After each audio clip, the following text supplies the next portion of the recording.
वाह, आज कितना अच्छा मौसम है। आज का मौसम ऐसा लग रहा है मेरे लिए बहुत ही अच्छा होगा।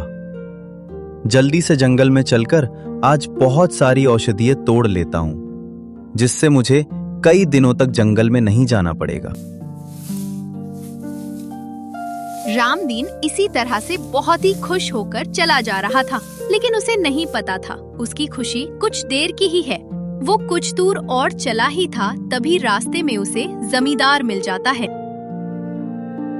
क्या रे रामदीन, बहुत दिनों से तू मेरे सामने नहीं आ रहा था। आज तेरी मुलाकात आखिर मुझसे हो गई। मेरे कर्ज लिए हुए पैसे मुझे लौटाएगा? जल्दी से मेरा पैसा लौटा दे, नहीं तो तेरे लिए ठीक नहीं होगा। अरे सेठ जी, बस थोड़ा समय और दीजिए। इस बार मैं औषधियां बेचकर आपका सारा कर्ज चुका दूंगा। सेठ जी, रहम करके इस गरीब को थोड़ा समय दे दीजिए। इस बार मैं किसी ना किसी तरह करके आपके पैसे जरूर चुका दूंगा। देख रामदीन, तू हर बार यही बोलता है। मैं तुझे एक आखिरी मौका दे रहा हूं। अगर तू इस बार मेरा कर्ज नहीं चुका पाया तो तेरा सारा जमीन मेरा हो जाएगा। अभी तो मैं चल रहा हूं, लेकिन मेरी बात याद रखना, सारी जमीन मेरी हो जाएगी। इतना बोल सेठ भैरव वहाँ से चला जाता है, लेकिन अब रामदीन के मन में और डर बैठ जाता है। अगर वो सेठ का कर्ज नहीं चुका पाया, तब सेठ उसका सारा जमीन कब्जा कर लेगा रामदीन। तब रामदीन जंगल में जाकर अपनी जड़ी बूटियां लेता है और वो घर पर आ जाता है।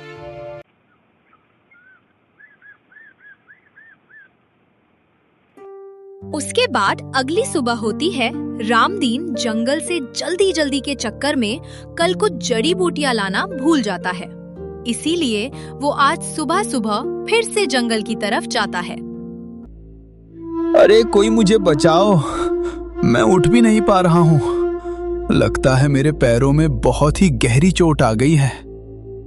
कोई मुझे बचाओ। साधु बाबा इसी तरह से जमीन पर गिरे हुए चिल्ला रहे थे। उसी रास्ते से ही रामदीन भी गुजर रहा था। वो साधु बाबा की आवाज सुनकर उनकी तरफ दौड़ा दौड़ा जाता है। क्या हुआ साधु बाबा? आप इतनी तेजी तेजी से चिल्ला क्यों रहे हैं? और आप इस जंगल में अकेले और इस अवस्था में? क्या हुआ साधु बाबा के साथ? बच्चा, अच्छा हुआ तुम मुझे यहाँ पे मिल गए, नहीं तो आज यहाँ पे मुझे बचाने वाला कोई नहीं होता। मुझे जंगली जानवर अपना शिकार बना ही डालता। बच्चा, मैं एक बहुत ही बड़ा वैद्य हूं। इस जंगल में एक औषधि है, तुम जल्दी से जाकर उसे लाकर मेरे पैरों में लगा दो, उसके बाद मैं ठीक हो जाऊंगा। तब साधु बाबा रामदीन को उस जड़ी बूटी के बारे में बताते हैं, वो कहाँ पर है। तब रामदीन तुरंत दौड़ा दौड़ा जंगल की तरफ जाता है और वो जड़ी बूटी तोड़कर लेकर आता है और साधु बाबा को लगाने लगता है। कुछ ही देर में साधु बाबा ठीक हो जाते हैं। बच्चा, मैं तुझसे बहुत ही खुश हूँ। तूने आज मेरी जान बचाई है, इसीलिए मैं तुझे ऐसी औषधि के बारे में बताता हूँ जिससे तू हर बीमारी का इलाज कर सकता है। शिवाय इससे तू उस बीमारी का इलाज नहीं कर सकता जब बीमारी तुझको पूरी तरह से जीत ली हो। तब साधु बाबा रामदीन को उस जड़ी बूटी के बारे में बताकर वहाँ से चले जाते हैं। रामदीन बहुत ही खुश हो जाता है और खुश होकर अपने घर वापस लौट आता है। रामदीन घर पर आने के बाद सारी बात अपने बेटे को बताता है। उसके बेटे का नाम किशन था, जो कि 22 वर्ष का था। रामदीन की पत्नी जब किशन छोटा था तभी इस दुनिया से चली गई थी। रामदीन ने अकेले ही अपने बेटे को पाल पोसकर इतना बड़ा किया था। अरे वाह पिताजी, ये तो बहुत ही अच्छी बात है। अब हम हर बीमारी का इलाज ढूंढ लेंगे। अब तो हम कभी भी बीमार नहीं होंगे। इस तरह से दोनों बाप बेटे बहुत ही खुश होते हैं।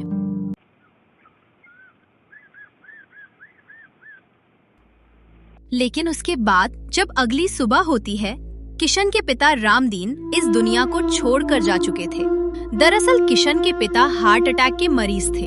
उनको कई बार हार्ट अटैक आ चुका था, इसीलिए उन पर साधु बाबा की जड़ी बूटी का भी कोई असर नहीं हुआ। सारी खुशियां एक पल में मातम में बदल गईं। फिर कुछ समय बाद किशन गांव वालों के साथ मिलकर अपने पिता का अंतिम संस्कार करता है। फिर कुछ दिन किशन के लिए बहुत ही दुखद बीतते हैं। वो अपने पिता के मरने के गम में हमेशा उदास की अवस्था में बैठा रहता था। ना किसी से बोलना, ना किसी से चालना, बस वो हमेशा अपने पिता के मरने के गम में डूबा रहता था। पिताजी, आप मुझे छोड़कर क्यों चले गए? माँ तो मुझे इस दुनिया में बहुत पहले ही छोड़कर चली गई। आप भी मुझे छोड़कर चले गए। मैं इस दुनिया में अब मैं अकेला रह गया हूँ। मुझे आपकी बहुत याद आ रही है पिता। इसी तरह से किशन अपने पिता के मरने के गम में अपने आप से ही बातें करते रहता था।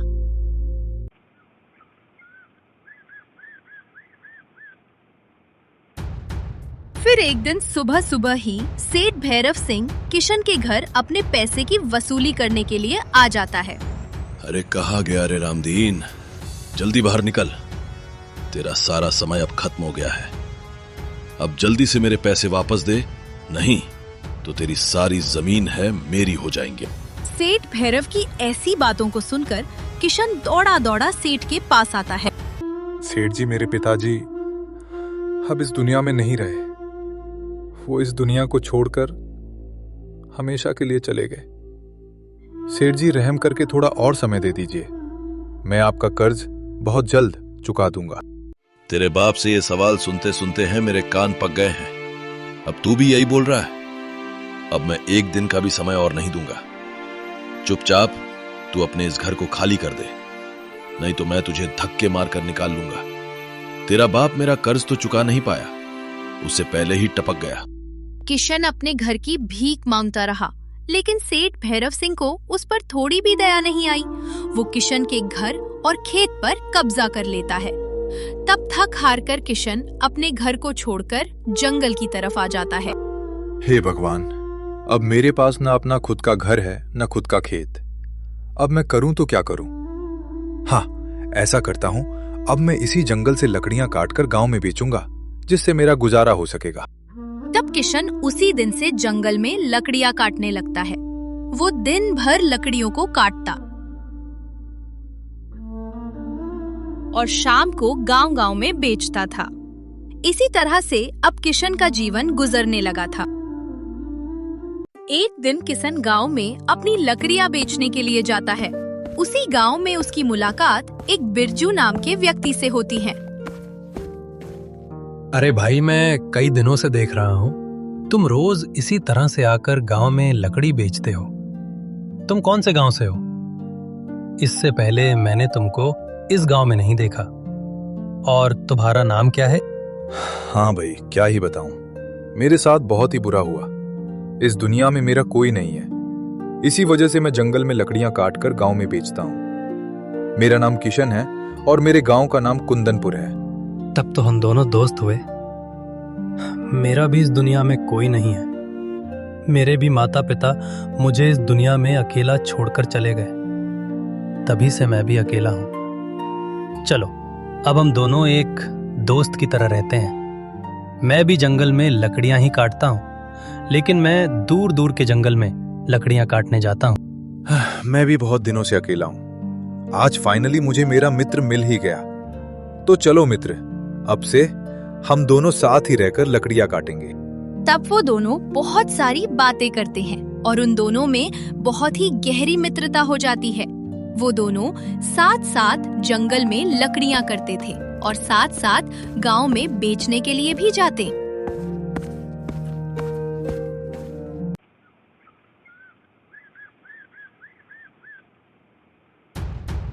फिर अचानक से एक दिन खबर आती है, गांव में बहुत सारे लोगों को कुछ अजीब सी बीमारी हो गई है।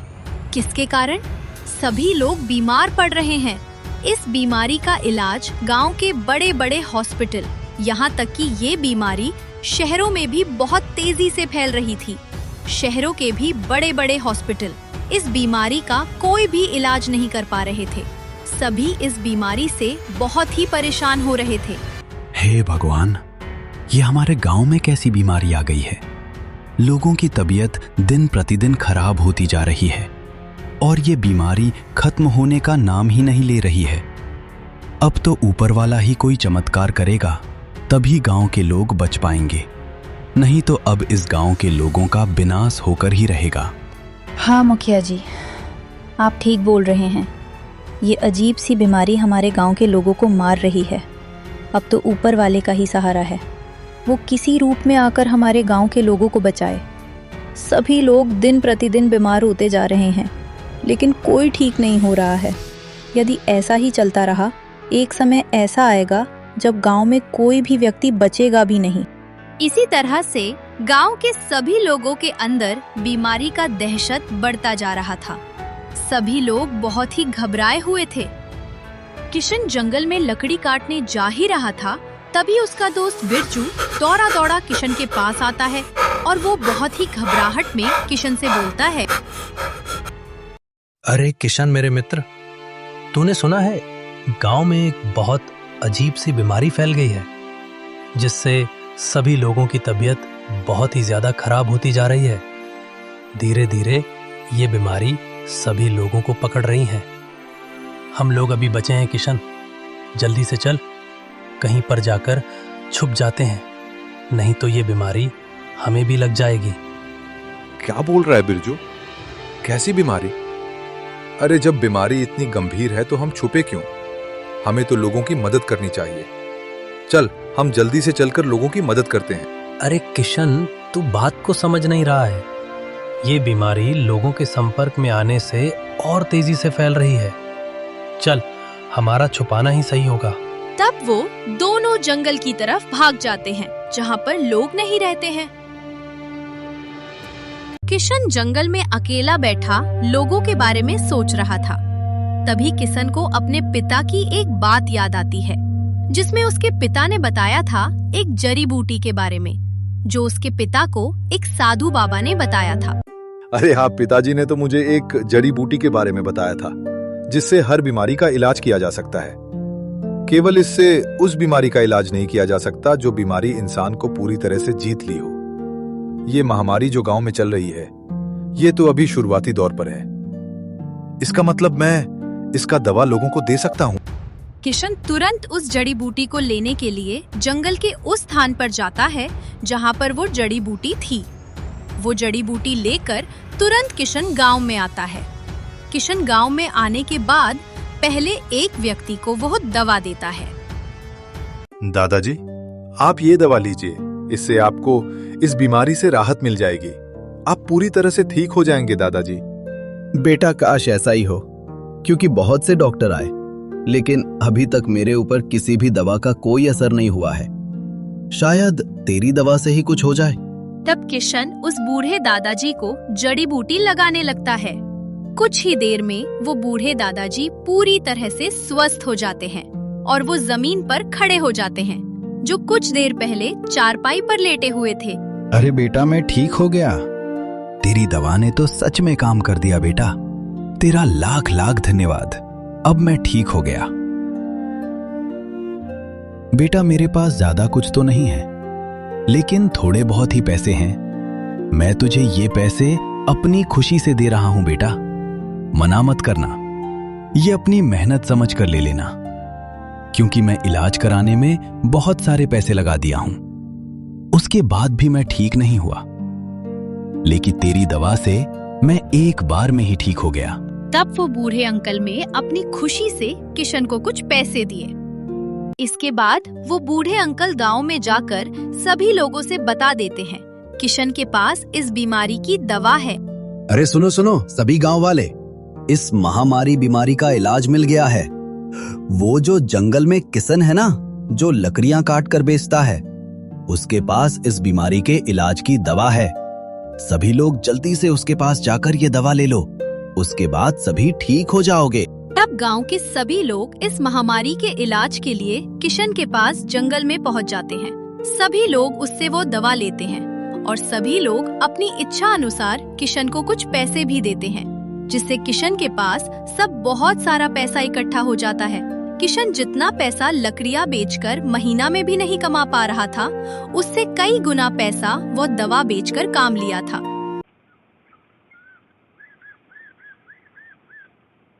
फिर ऐसे ही समय बीतता गया। किशन, जो एक बहुत ही गरीब हुआ करता था, अब उसकी जिंदगी पहले से बहुत ही बेहतर हो चुकी थी। लेकिन ये सब देख किशन का मित्र बिरजू बहुत ही क्रोधित होता है, क्योंकि किशन अचानक से अमीर होने लगा था। ये सब बिरजू को बिल्कुल भी पसंद नहीं आ रहा था। अरे मित्र बिरजू, तुझे क्या हो गया? इस समय तू बहुत बदला बदला सा दिख रहा है। इस समय तू मुझसे ज्यादा कुछ बातें नहीं करता है। क्या हुआ तुझे? आखिर तू इतना बदला बदला सा क्यों दिख रहा है? क्या बात करते हो मित्र, बदले तो तुम हो। अरे तुम तो इस समय लकड़ियां काटना भूल ही गए हो। जब से तुम लोगों को दवा बेचने लगे हो, तब से तुम्हारी तरक्की तो लकड़ियों से कई गुना ज्यादा हो रहा है। और बोल रहे हो मैं बदल गया। अरे कुछ भी कहते हो मित्र। अरे मैं तुम्हें कैसे भूल सकता हूँ, क्योंकि मुझे आज भी याद है जब मेरा कोई भी मित्र नहीं था, तब तुमने मेरे साथ दोस्ती का हाथ बढ़ाया था। बिरजू किशन से बातें तो सामने से अच्छी अच्छी कर रहा था, लेकिन बिरजू के अंदर अब किशन के लिए नफरत हो गई थी, क्योंकि किशन अब बिरजू से अमीर हो गया था और तरक्की करने लगा था। इसलिए अब बिरजू किशन से जलने लगा था।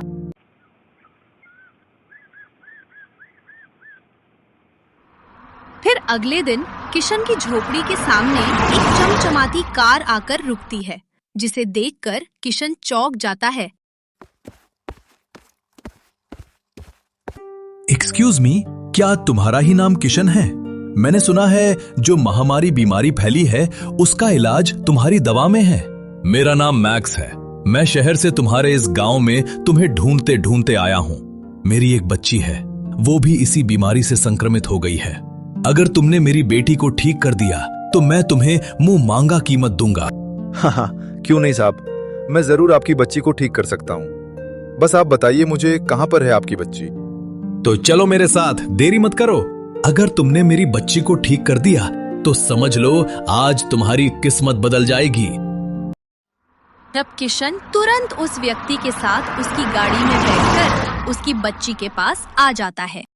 वहां पर पहुंचने के बाद किशन वो जड़ी बूटी उस बच्ची को लगाने लगता है। उस जड़ी बूटी को लगाने के कुछ देर बाद वो बच्ची उठकर बैठ जाती है। पापा पापा, मैं ठीक हो गई।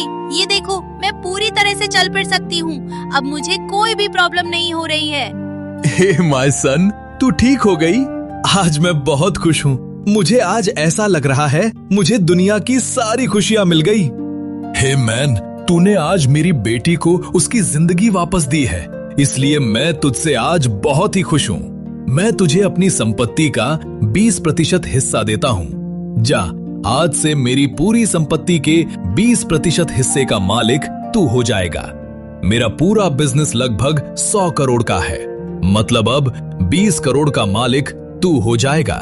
इस तरह से किशन एक गरीब लकड़ी वाले से सीधा करोड़पति बन जाता है और उसका मित्र बिरजू वही का वही ही रह जाता है। ये सब किशन के पिता की वजह से हुआ है। अगर उन्होंने साधु बाबा की मदद ना की होती तो आज किशन इस मुकाम पर ना होता। इसलिए हमें हमेशा सभी की मदद करनी चाहिए। क्या पता कब किसकी किस्मत बदल जाए।